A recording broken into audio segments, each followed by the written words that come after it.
welcome. I'm Sarah, the voice that opens each episode of You're Probably Right. If this is your first time here, I'm glad you found us. This show is built on real experiences and honest reflection. Nothing rushed, nothing performative, just conversations meant to meet you where you are. In a moment, you'll hear from MCM, the voice behind this space. Each episode comes from lived experience and thoughtful insight, not trends or quick takes. So get a drink, fluff your pillow, or just press pause on the outside noise. How you doing, y'all? This is MCM, and you are listening to You're Probably Right podcast. I have an interesting one for you guys today. I just like to let you know, right off the bat, guys, this one especially, but every episode of You're Probably Right is for entertainment purposes only. Got 20 questions to answer. Now, these are the questions that, let's just call it the questions you answer when nobody is listening. So basically, it's questions you never answer. Well, it depends, because sometimes the questions can be the same, but how are you going to answer? Many of us know the textbook politically correct answer in most cases. And I guess politically correct is kind of a term that they don't really use anymore, because your politics might be utter trash to me for whatever reason, and it might go vice versa. And I don't know, sometimes it seems like these days what used to be a no-brainer, at least in my youth, are no longer that way anymore, because they've taken certain core values that most of, let's say, Western society used to go by, and they pretty much picked it up and flipped it over and turned it upside down on one side, and the other side still tries to hold to those same beliefs, and some are even a little bit farther to the side, away from what the other people think. And saying all that to say, I'm going to do my best to answer these questions in ways that many people think, but in most cases wouldn't really admit to. All right, here we go. By the way, I got my coffee here, so if you hear me sipping, I try not to slurp it.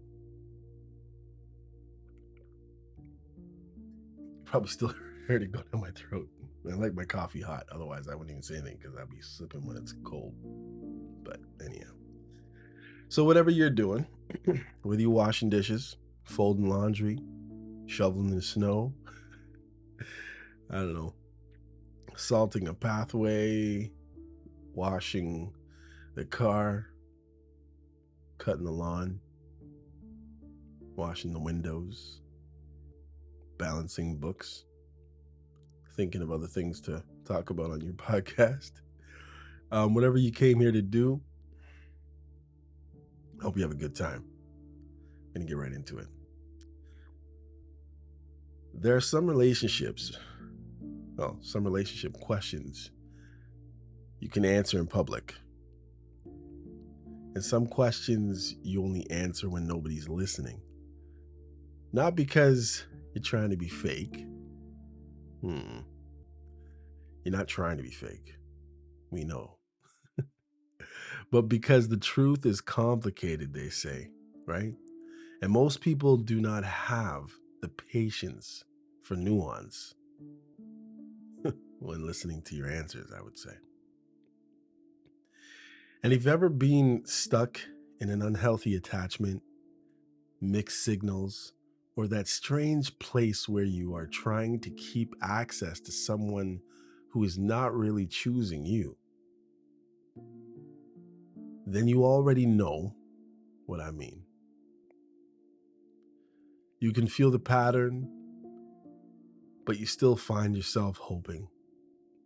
You can see the signs, but you find yourself negotiating with yourself.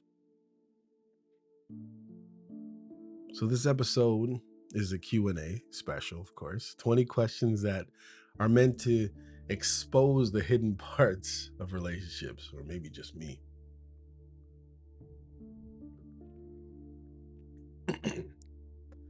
The power dynamic nobody wants to admit.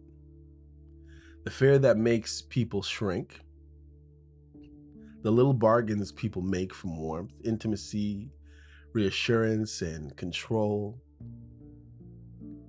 One disclaimer before we start, though. None of these are hard, fast rules from any moral book necessarily.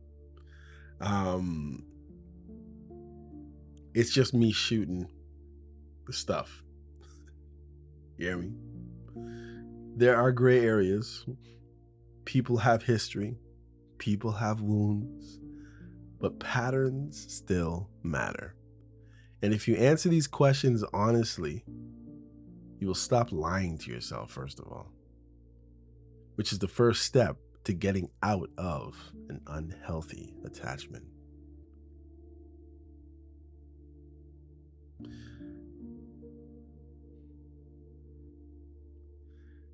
How to listen to this. For each question, answer it in your head before you answer it out loud. If you want the full effect, pause and actually say your answer. This episode is meant to be entertaining, but it is also meant to change how you move.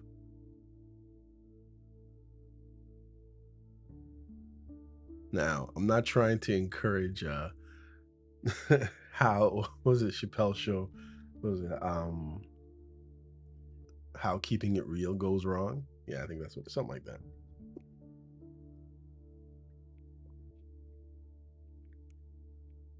All right.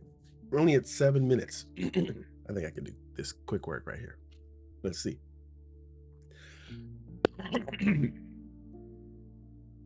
First question. I got a cough now. Oh my goodness. What is one thing you keep pretending to notice? Pretending you keep pretending not to notice because noticing it would force you to make a decision. In my experience, I would say the disrespect. I think sometimes in our hearts, when we're in this such a sensitive world nowadays, that you certain things again once would be called disrespect is now just people making choices. And I have my choice to do this, and I have my choice to say that or claim this, go here, go there, go into this room, go into that room, just because they desire to.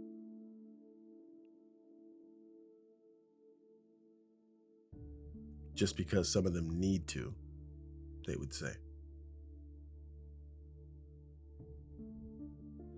But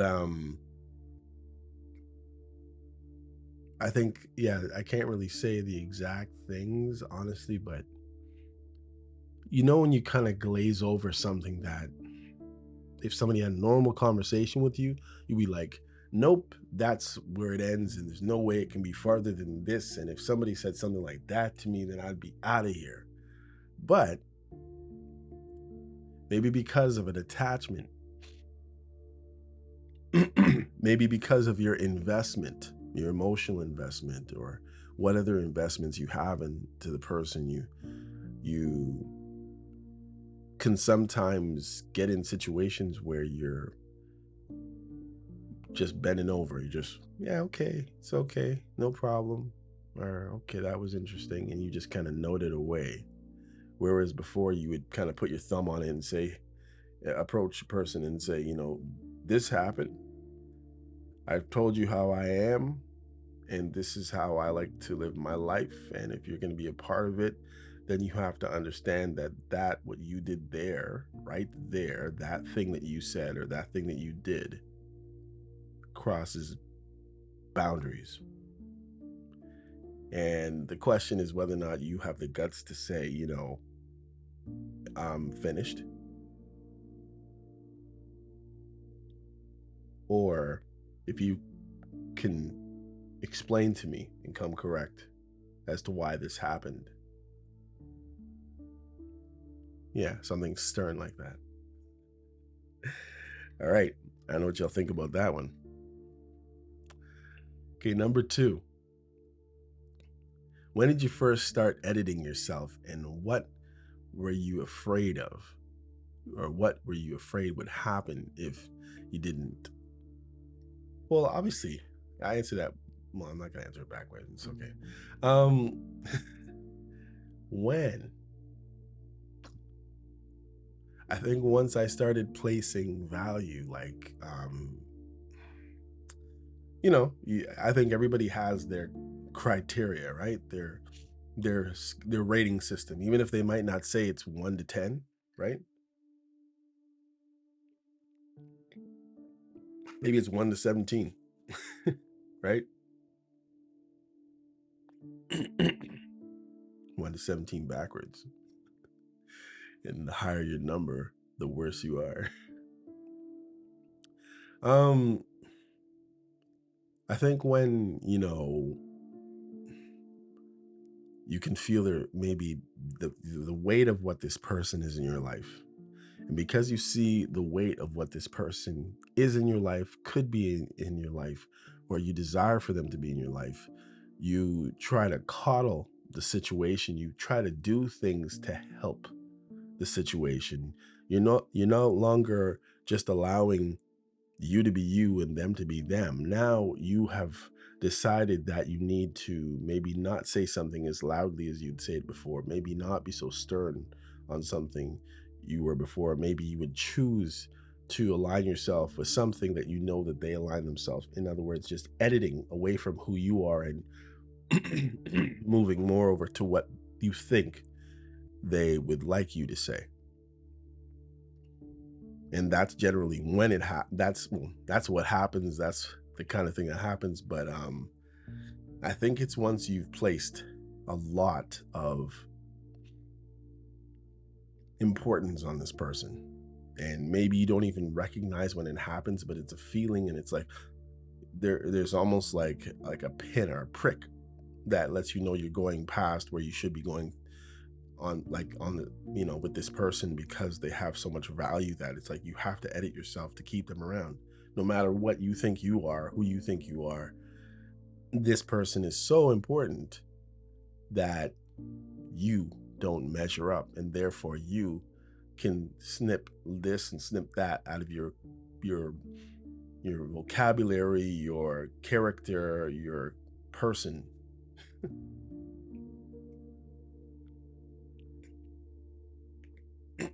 And the reason why, or what I'd be afraid of, would be this person would devalue you because of your stance and move you one step closer to living life without them, is the easiest way. Okay. Next, number 3. What do you call love that might actually be relief from loneliness? I think love, um, which is probably relief from loneliness, is maybe if you're alone and someone finally takes interest in you, you finally take interest in them. And, or not really finally, but it's like maybe there hasn't been anything happening. And then you decide to make something happen and things are actually happening. You're like, whoa, things are happening. And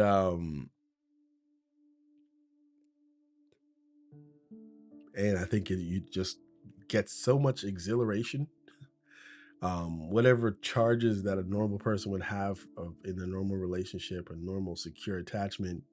um, Sometimes when you're lonely and people are far and few between in your life because you're lonely, obviously, you treat every interaction, as an important, um, important interaction with every individual that you come into contact with because there's so few, possibly.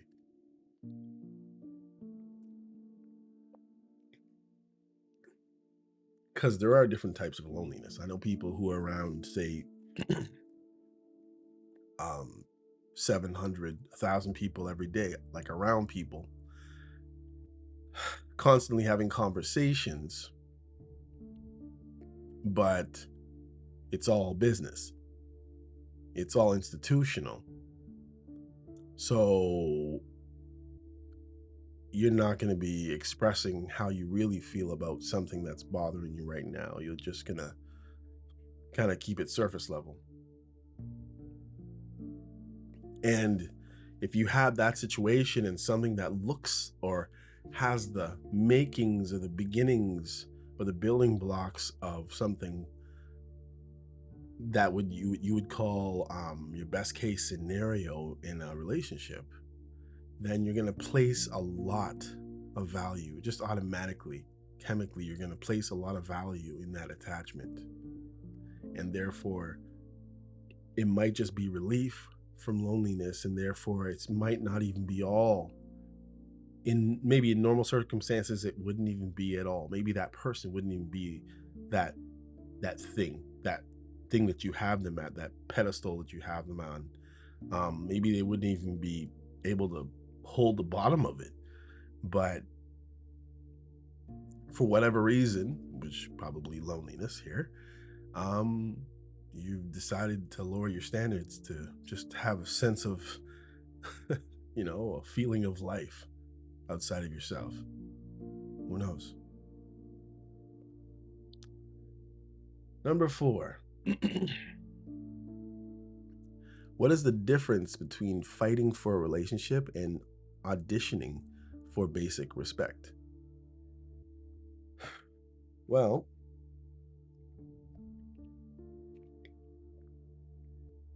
I don't believe you can fight for a relationship by yourself. So first of all, if it's two people fighting, um, then that's fighting. A relationship, it has to be two people. It takes two to tango, right? If if only one person is fighting, the other person's not fighting, then you're just one person causing pressure for the other person to feel what they're doing and pretty much go along with what they're doing. And the other person's not fighting, so that's not a fight. That's just a bullying session, I guess. But the difference between fighting and fighting for a relationship and auditioning for basic respect is that you're in a relationship, you want to be in the relationship, so you're constantly doing things to prove to the other person that you are worthy of being in a relationship like that with them. And therefore abasing yourself, lowering yourself so much so that it's obvious, at least to them, that certain things that they would probably not normally do or say to you, about you, in front of others, who knows? Um, like, who knows? It's just they could be doing things that are like, are just like, you're just an afterthought. But for some reason, you're so tangled up in this connection that you're definitely not seeing it, and their value is so much higher than the feeling that you have of disrespect, I guess. Number 5. What is the most honest reason people tolerate being undervalued? Fear, pride, guilt, comfort, money, loneliness, or lack of options? There's a few.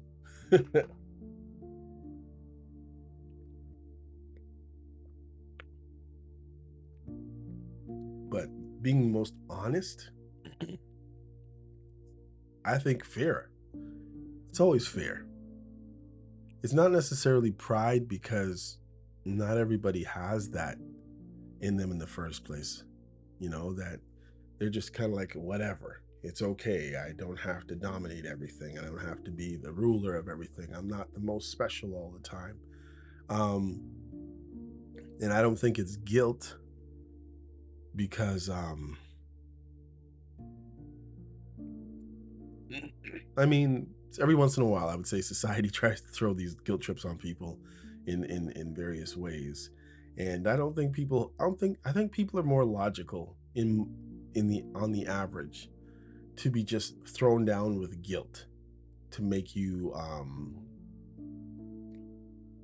like allow you to be undervalued by somebody.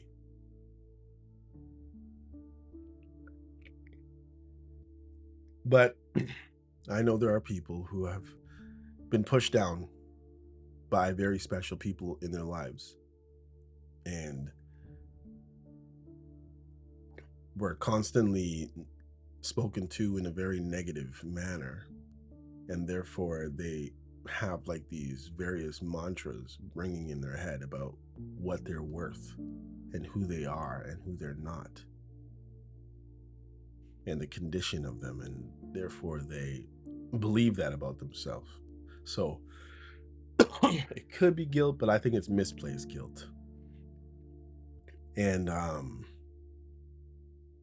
for comfort, yes, but at the same time, it's not going to be very comfortable.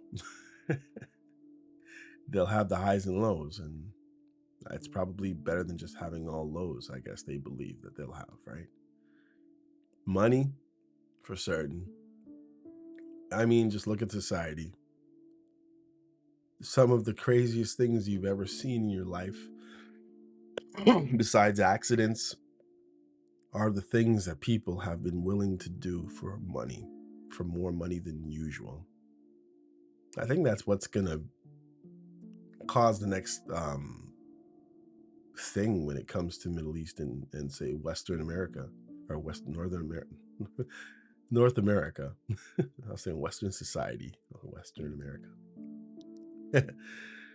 Yeah, in Western society, I think that, and just to go off a little bit here, um, apparently there's been all kinds of amazing big shows happening in short spans of time for a lot more money than people can get anywhere is in like I think Dubai, one of those places where these guys can spend millions and millions. I think a few comedians were being roasted a little bit or tried to be canceled, I guess, because they went to the Middle East to do comedy or whatever the case was.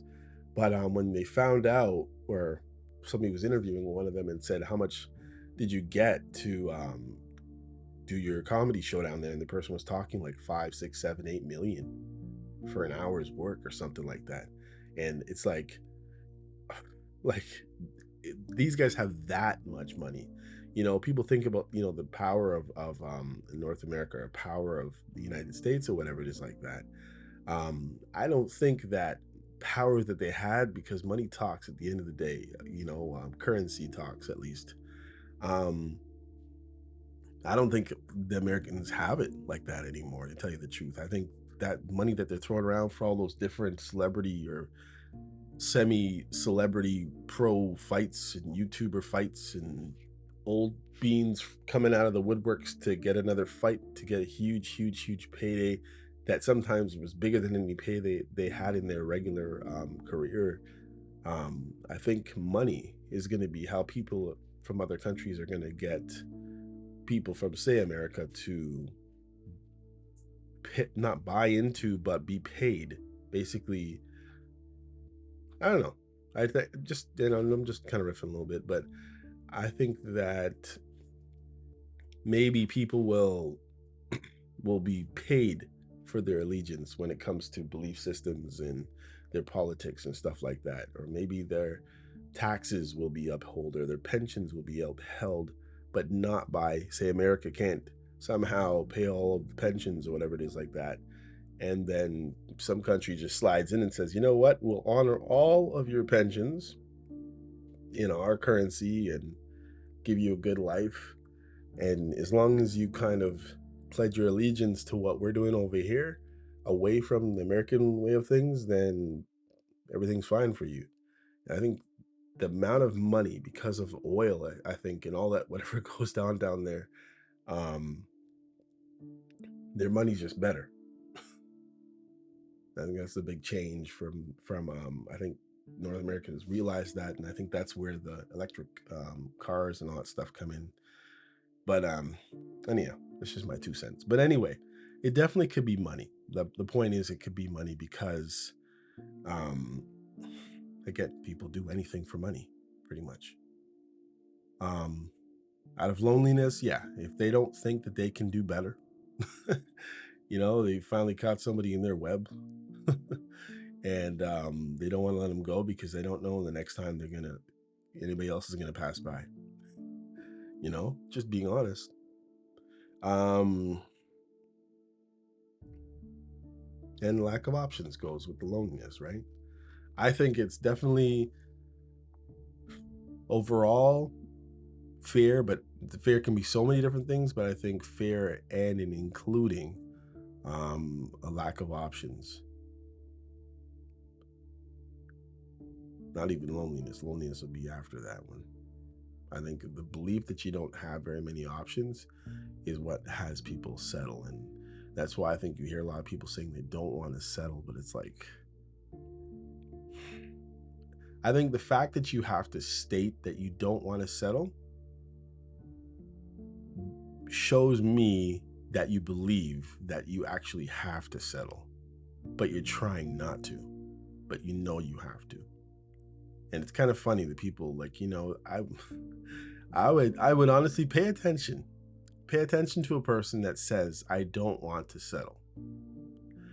Because for them to have to answer, it's like if they say, I don't want to settle, it's like somebody said, well, you have to settle. And it's like they had to verbally say that to you and you didn't even say it to them. Showing me that it's like a mantra. It's like it's like a little speaker or a little something on their shoulder telling them you have to settle. And they're going kicking and screaming pretty much.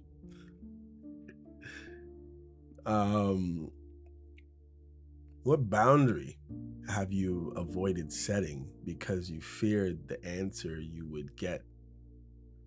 I think the boundary that every person sets when they're in like not even a tumultuous, but just hot and cold, non-existent breadcrumbing type of situation, almost a ship, but not quite, not quite.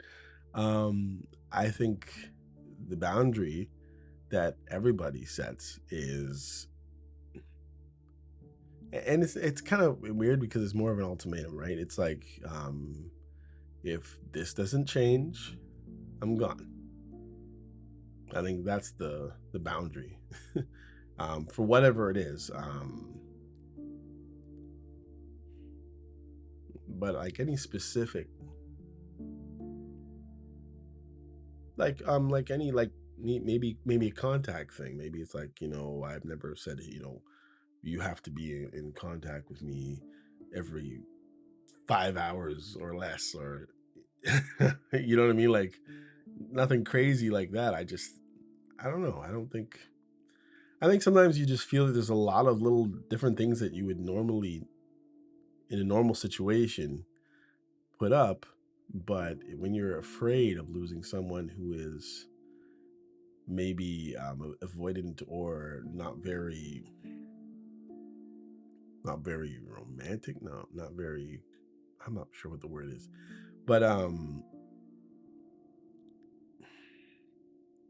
think when you're in a situation with a person like that and somehow they've tricked you into believing that their value is so much higher than yours, you're just off on a ride. So I think there's a lot of boundaries I can't think of right now this second, but I think definitely sometimes there are certain things that would cause you in a normal situation to end the relationship. And I think where you would just basically tell a person like it is and bounce, or maybe not even answer their call again, where you're doing those things that you wouldn't normally do, pretty much. And I think those are the boundaries, the what you do boundaries, your actions, not like I don't like to do this, I don't like to do that. Like I think when it happens and it's maybe not a regular situation, normally you'd know what you would do, but in this case, and you're bending over and kind of, okay, let you sidestep it a little bit and allow it because this person has too much value. Um, what does your nervous system seem addicted to? The person, the attention, the intimacy, the relief, or the fantasy?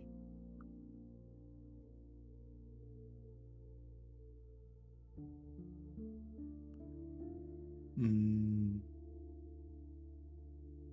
I think the intimacy and the fantasy, and the intimacy may not even necessarily be the like sexual or whatever it is like that. Maybe the fantasy could be, but just you know, depending on your life situation, depending on how many things and how many maybe even horrible things that you've been through, um, maybe you've lost a very close person to you. Maybe a relationship ended, and maybe it ended with someone who was your heart and soul. You felt like, or they just know everything about you, and it's not very easy if you're not a person who has a lot of intimate friends. You're not a person who has a lot of people around you that have and know your history. That is so important for a lot of people, is to have the when you start losing, I think this is what I was trying to figure out the other day. When you start losing the people who have most of your life's history out of your life, it causes you to clamor and scrounge and scrape to not replace them, but to fortify. And I think you give more importance to regular situations, like whenever somebody seems to pass a certain level of intimacy with you. It's like you want to make them part of that, because it's like that's what makes you feel alive, is having those people. That's why, people say that, they're a loner, or people talk about no man is an island. It's like you realize that you need you need other people even to make an island. You need a buffer zone. You need others that hold you so you don't float away, you know? And the more of those rooted people that have known you for well and for a long time, when those people start to go, I think you start to place a lot more importance on connections, a lot more on communicating, a lot more on talking. I think an extreme, I don't hopefully you understand what I mean already, but extreme, I'm just thinking of the seniors that you see in a mall. All the young people have places to go, people to see. They're on their phones, they're doing this, they're doing that, they're focused, they know exactly where they're going.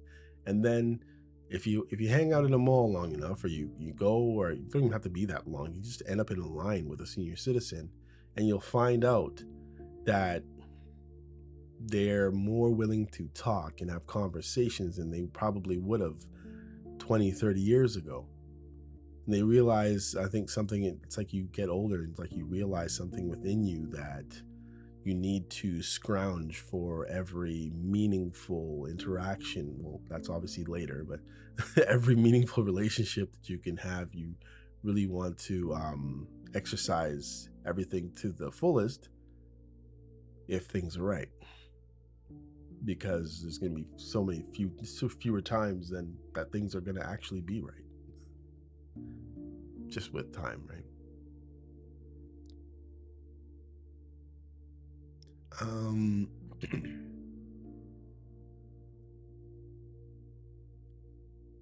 yeah, intimacy, the relief, yeah, fantasy.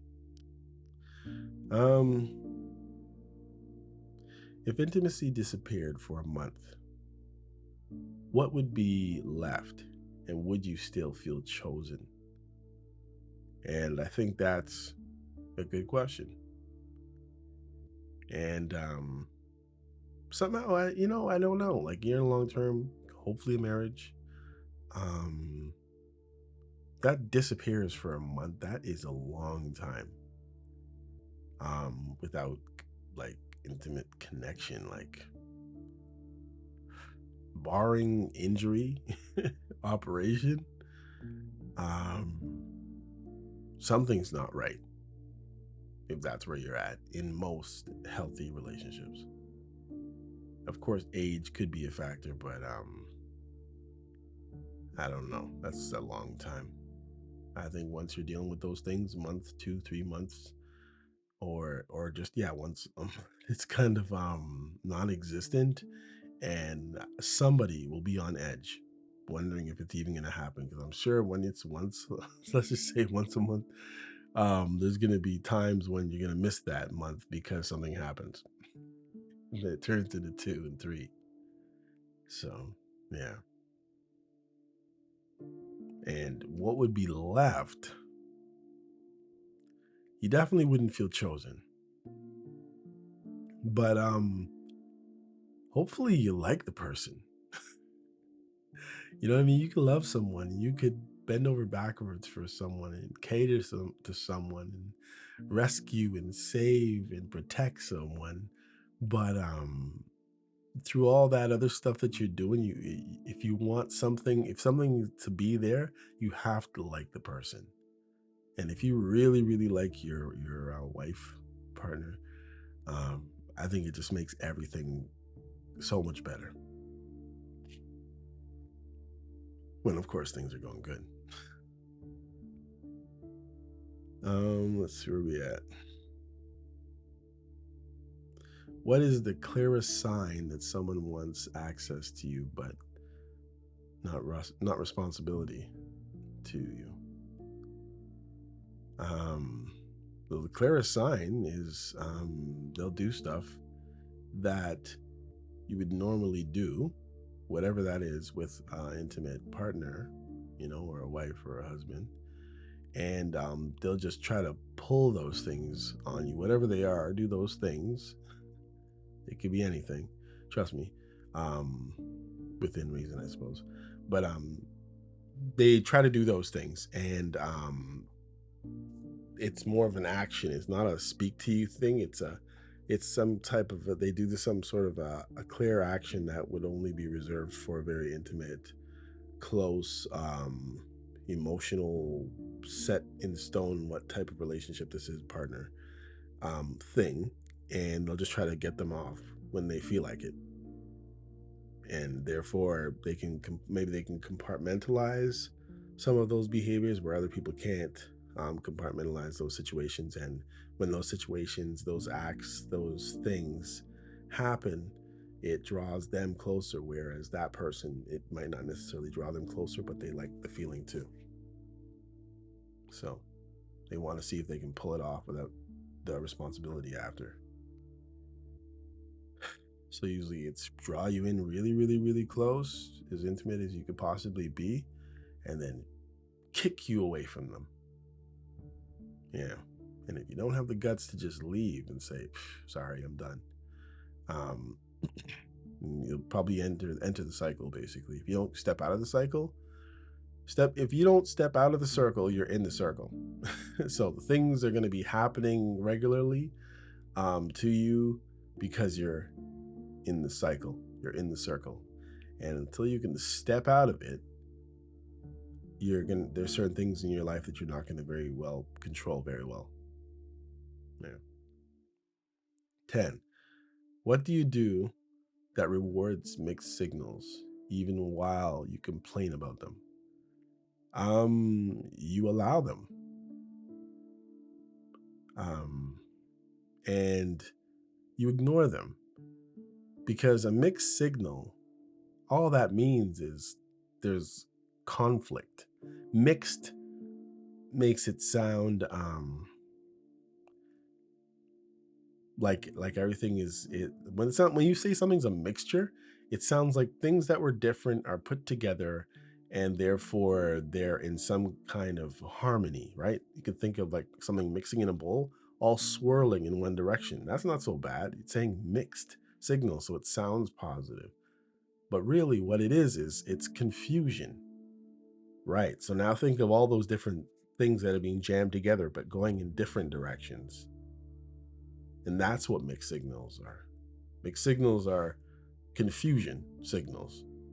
They don't know this side, they don't know that side. They don't know if they want this, they don't know if they want that. They don't know if they want you or if they want you to or they want the other person. Like there's there's things that are going to happen in that relationship that wouldn't be normal, that wouldn't be cohesive with a normal relationship and normal feelings of endearment and love and all those other things, because there'll be one time today they'll feel like this and tomorrow they'll feel like that, or about this they feel this way and about that they feel this way, and things are just not going to be going nicely, like a mixture.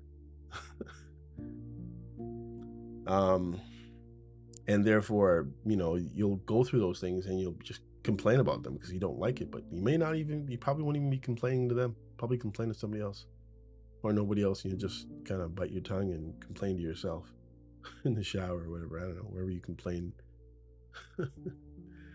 11. What is the difference between peace and silence? And which one are you actually living in?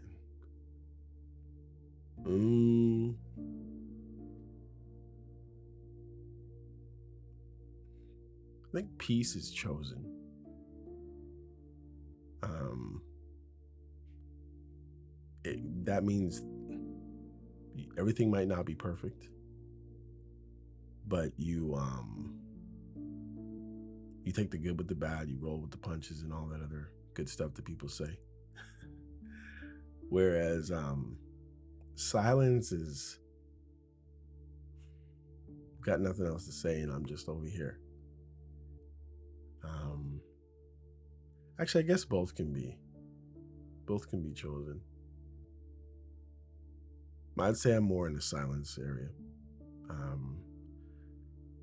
I'm not trying to evoke peace for what, right? In general, like, I'm just living my life. And if it makes sense for me to speak to somebody, I will. If it doesn't make sense, then I'm not going to. I choose silence over chasing any day. Chasing gets boring when you can't catch the the target. Think about it. When you're a kid, and let's just say, I don't know, let's just say you're playing tag, and out of the, maybe there's 9 of you, and out of the 9 kids, there's at least 3 that you can get anytime you want, and probably 2 or 3 more you can get if you really sneak up on them and are really tactical with it. You know what I mean? But the worst thing, and what will have somebody quit, is when they're reaching for someone or something and they know there's no way on this earth they're going to be able to catch them.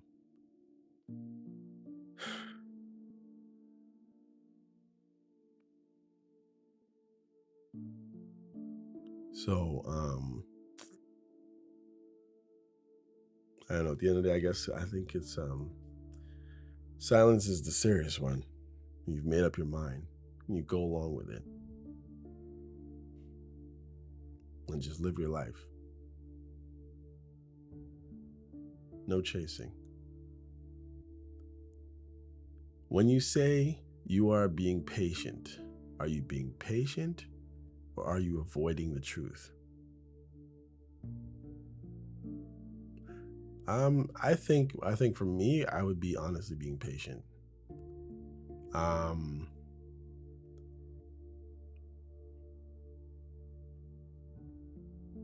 I think sometimes when you're being patient, you probably know the truth, but people have been built up on hopes for so long in so many different cultures and so many different ways and so many different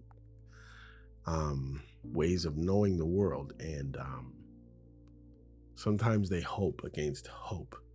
Like, there's no hope, but you're still hoping against it anyway. It's like, so when is the last time a girl ever treated you this way and actually ended up being your long-term girlfriend? And they'd be like, yeah, ask 100 guys. And they'll be like, well, two of them. So then the guy sits there and listening to the fact that 98 guys say that that's never happened to them and two guys did. And then the guy, he turns to him and said, so how would you like to bet your life that this might work for you? Well, you said two of them were successful, right? So what I hear you saying is there's a chance, right? Anyhow, what is one way you've tried to earn love instead of choosing love? Um, One way. I think I've tried to work it. Work it. That sounds crazy. I think I've tried to do like gifts of service for it. I trying to make life um easy for a person,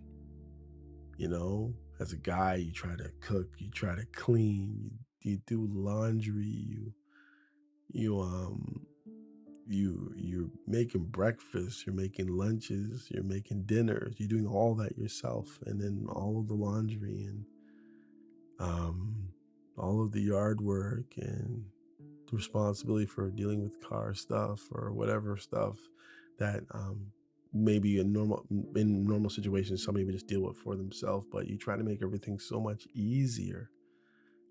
Definitely that's one way. And then of course there's the gift things, right, where you go overboard, you know. You got money coming, maybe $2,000 coming, and you could use the money because you need to do a few different things, but the person tells you that they're in a rough spot, and then you just said, oh, here you go, and you give them the whole 2,000. Meanwhile, your stuff would have cost you about 2,600, and you're still low, and you still gave away everything. Those types of overgiving, for certain. Um, so definitely that's the way that I've tried to earn love. You'll say you'll. The funny thing is, sometimes we'll say, there's nothing attached here, but the attachment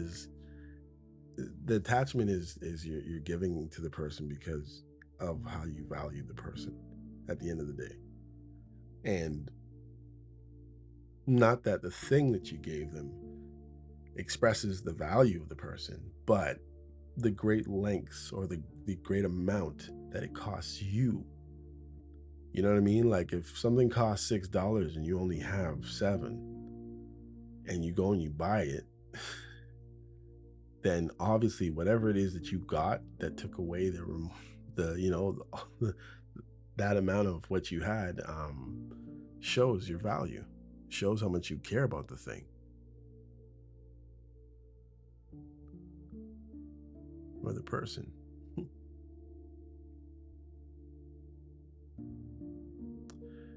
What is the moment you realized you were becoming a roommate, an option, or a background character in your own relationship? Um,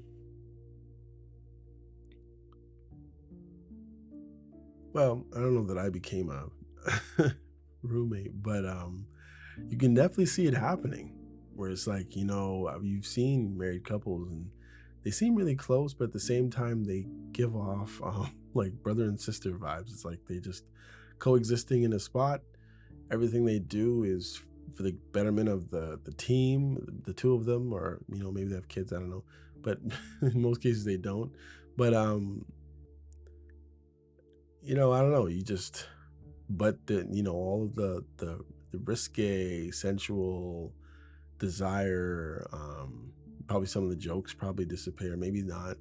Um, but they lose a little bit of that stuff. When all that stuff's gone, if you have the roommate stuff down packed and everything's good that way, and you also somehow are able to spark that other stuff, then you got something. But just to have either by themselves, like just lust or just friendship, nah, man. Where is the line between generosity and bargaining, and how do you know you crossed it?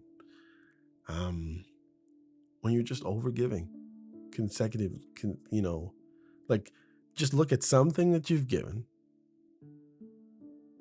You can weigh it against, have you ever done this for anybody? But you might not have got around, so you might not have done a lot of things for a lot of different people. But when you look at something that you've given, in a ridiculous, um, I was gonna say something stupid. Um, yeah, just something that you spent a lot on, something that or given a lot of, that there is no normal situation like the what your situation is. There is no way in anybody's logical intellect or mind state or frame would say that you should have done this for whatever it is. I don't know what that thing is, but yeah. So that's when I think when you're doing things over and above like that, you're just bargaining. You're just trying to suck the person back in, trying to be transactional in some sort of way. They don't have a feeling for you, but you're trying to see if you can somehow bargain it into the situation. You can just, come on, just exude that you love me somehow by seeing me do this thing or give you this thing over here. It's not going to happen. What is the most manipulative thing you have done in a relationship, even if you did not intend it that way? I think probably doing things. I think doing things to the point of pain, sometimes labor. Yeah, I've known myself to just work and work and work from like just even housework, just trying to have a place, like landscaping and stuff like that. Just doing stuff like that that would try just to try to impress, because supposedly they like that stuff. You know what I mean? Um, and to the point where I could barely like walk at the end of the day, but I did all I needed to do, and everything was cozy. But I was sure in pain, and I'm not going to get into my situation, but yeah, I guess that'd be the best. Yeah, but there was nothing to show for all that hard work, and it was just trying to endear myself to the person, right?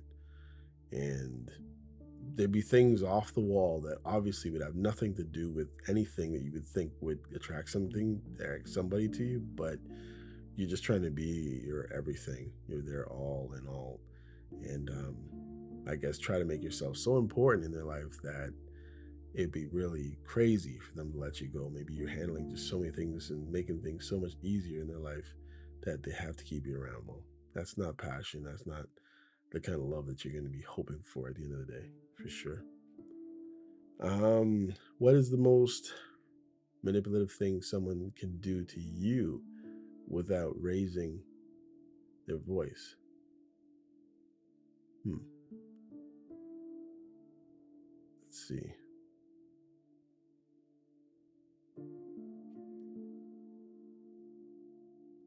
Um, I think probably the looks and the comments. People know. I guess yeah. Without saying anything, you guess so. Yeah, you can't. I would say probably just looks.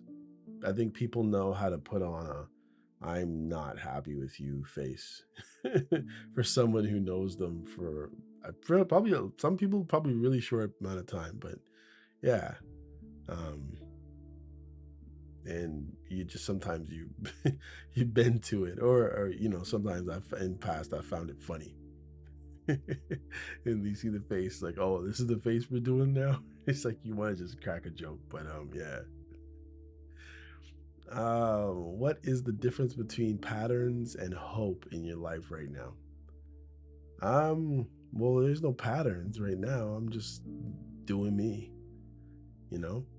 Um, but I definitely will be looking for patterns, you know? Yeah, I think just doing the podcast on the patterns and the things, people show you rather than what they say. Some things are so obvious, but we try to hope the best. And you hope it'll be different this time. Um, and that's the thing. You got to watch the patterns. You can't hope against hope all the time for certain things to happen. Some things are not going to happen, and then you have to look at the situation and say, can I live with this way for as long as I have before it's broken and destroyed anyways. Let's see. What would a secure version of you do this week? What would a secure version of you do this week that current you is avoiding? What would the secure you do? Um, mm, I think probably fully just change. If it was me in that situation, I think we fully change my mindset where I just can literally just say I don't care. I think that's the greatest gift I can give myself is when I can just be me in the moment every day, all day. Because sometimes you have situations where you have to edit yourself, maybe in business, maybe in relationships. But when you have those moments when you can just be totally genuine, the more moments that you can just be genuine with your day is a successful day for me. And I think I live most of my days where I just say what I think, how I feel. Maybe not necessarily how I feel, but what logic tells me to say. In other words, I'm not trying to edit it to get on somebody's good side. And I like that. If someone could see your private thoughts about this situation, what truth would embarrass you and why?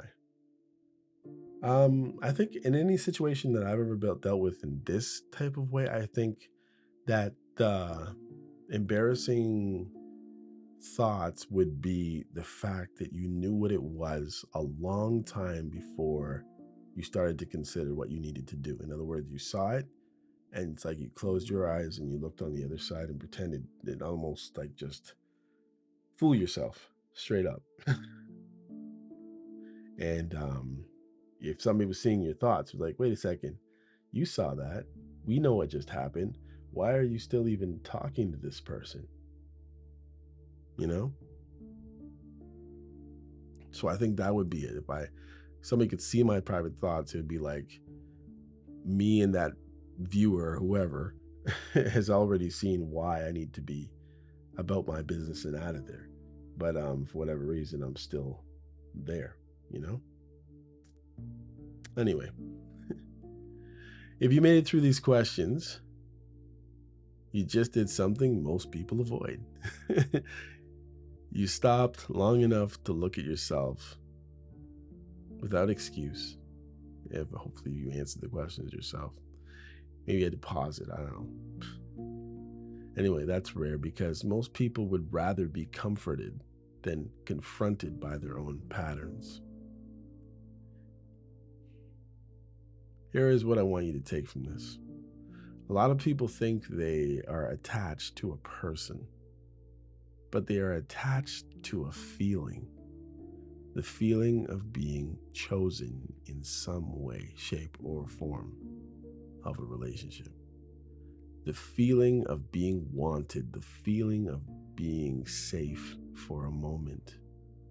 When the feeling becomes inconsistent, it creates an addiction, not because you are weak, but because your nervous system keeps chasing the return. If you feel undervalued, confused, or like you are shrinking, don't wait for the other person to change your life. Change your access rules. Change what you tolerate. As long as you know what you're tolerating is like that is a hill to die on. Like, that is something of importance. And not even importance, but it's something that needs to be changed by you, right? Like, maybe there's a change that just needs to happen and you need to see it. Change your standards.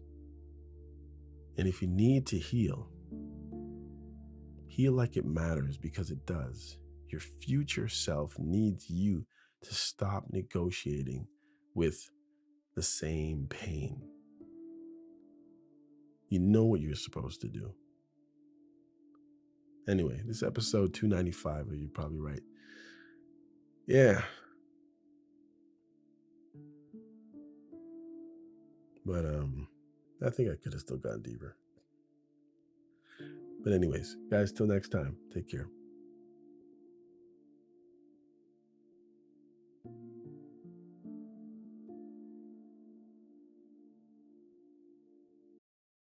Hey, come check out You Probably Right podcast. Society is getting more unpredictable every day, but at the same time, predictable in its unpredictability. Say that 4 times real fast. Come with me as I attempt to find clarity in all the fog while staying way outside the box and kicking the box way down the road with my size 12 dogs. I use the Bible, experience, education, fortune, misfortune, life's lessons, life's mistakes to sort through all the mess. I talk about news, God, God, self-help, sports, sickness, health, music, parenting, love, humbleness, hurt, pain, joy, and all the things that might make you say, I never thought of it that way. Hopefully, anyway. Also, I take a stab at answering tough and not so tough questions, and all the while, understand that, listen, sometimes you end up in the hot seat and there's no thermostat. Well, that's how it is here. And because there's no topic, very few topics off the table, Torontonians will understand that Doug Ford reference there.